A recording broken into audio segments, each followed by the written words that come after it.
Assalamualaikum warahmatullahi wabarakatuh. Saya Marsela Amalia Vega, NIM 202239091. Saya dari kelompok 6. Video ini dibuat untuk memenuhi tugas mata kuliah pengembangan materi PAI. Nah, di sini saya akan membawa materi mengenai modul ajar di madrasah atau sekolah. Apa sih modul ajar itu? Nah, pada dasarnya, modul ajar merupakan materi pembelajaran yang disusun secara ekstensif dan sistematis dengan acuan prinsip pembelajaran yang diterapkan guru kepada siswa. Nah, sistematis dapat diartikan secara urut mulai dari pembukaan, isi materi, dan penutup sehingga memudahkan siswa belajar dan memudahkan guru di dalam menyampaikan materi pembelajaran.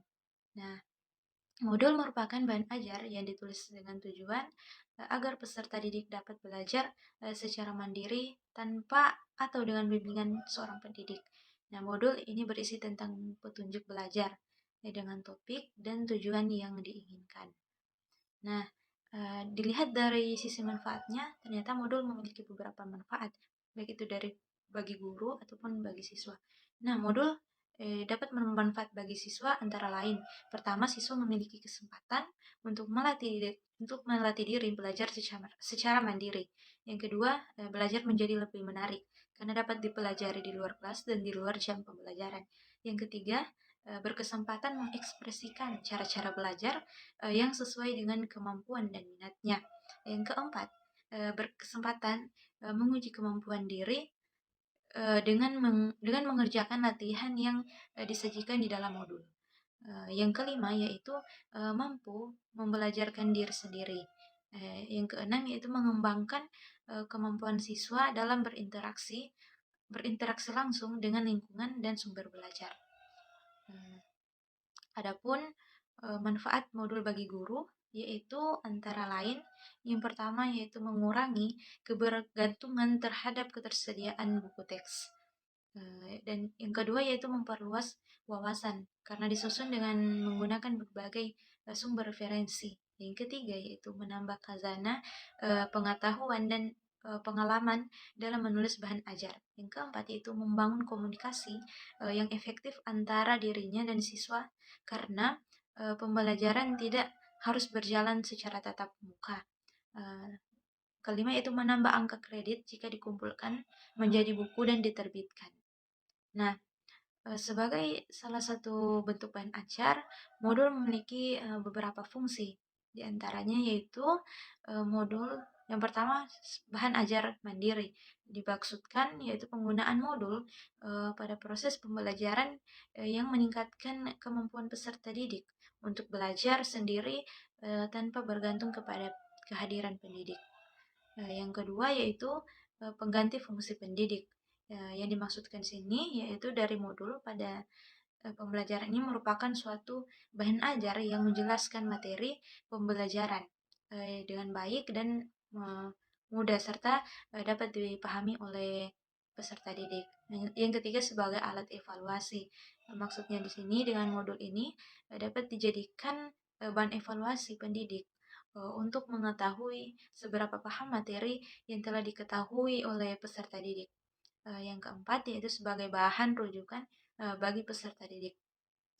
Dikarenakan modul yang berupa bahan ajar cetak ini dapat mengandung berbagai materi-materi yang harus dipelajari oleh peserta didik, maka hal tersebut modul pada pembahasan ini dapat juga berfungsi sebagai bahan rujukan bagi peserta didik.